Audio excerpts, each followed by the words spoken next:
इसलिए आप सबसे निवेदन है, बेटों को पढ़ाएं, अच्छी बात है, लेकिन बेटियों को और ज्यादा पढ़ाना चाहिए। हाँ, जैसे कि हमारे देखो मुख्य जजमान जी ब्रज किशोर जी भैया हमारे, इनकी बच्ची बनारस में BHU है ना, हाँ BHU में पढ़ रही है। जोरदार तालियां बजाओ एक बार। तो कहने का मतलब एक शिक्षा मिलती है कि बच्चियों को पढ़ाओ, अकेले चूल्हे बर्तन तक सीमित नहीं रखना चाहिए। हाँ, अच्छे से अच्छे। माता शत्रु पिता वैरी एन वालो न पाठिता, लिखा है। जो माता अपने बच्चों को अच्छी शिक्षा नहीं देती वो शत्रु के समान है क्या नहीं? पिता बैरी के समान है, दुश्मन के समान है। इसलिए भैया माता पिता का परम कर्तव्य है कि अपने बच्चों को संस्कारवान बनाएं, पढ़ाएं लिखाएं, बहुत आवश्यक है। हाँ? बेटे को भी पढ़ाओ और बेटियों को और ज्यादा पढ़ाओ। हाँ?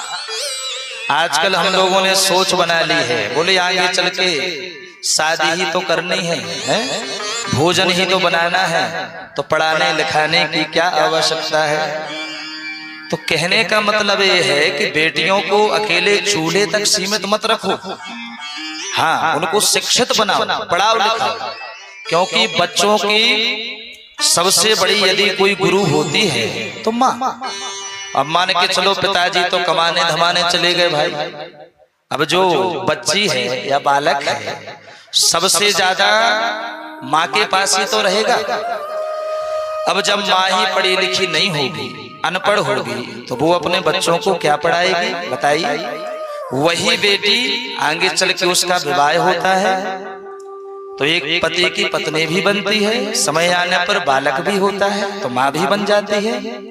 तो जब वो स्वयं अनपढ़ होगी, पढ़ी लिखी नहीं होगी, तो अपने बालकों को क्या शिक्षा देगी बताइए। ये शिक्षा उनको देना चाहिए। हाँ, क्योंकि वो संस्कारवान नहीं बनेगी, शिक्षित नहीं बनेगी, तो आगे चल के जीवन सही से यापन नहीं हो पाएगा। महाराज प्रयास करें, जो घटना आपके जीवन में घट गई हो अपने बच्चों के जीवन में ना घटे, है ना।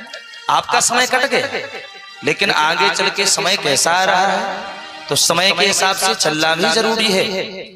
शिक्षा बहुत बड़ा गुण है और गुण की सर्वत्र पूजा है। जंगल में भी आप यदि बैठ जाओगे तो मंगल हो जाएगा। हाँ? गुण की सर्वत्र पूजा है, इसलिए अपने बालकों को शिक्षित करें, शिक्षा जरूर दें। महाराज बोल वृंदावन बिहारी लाल की। ऋषभ भगवान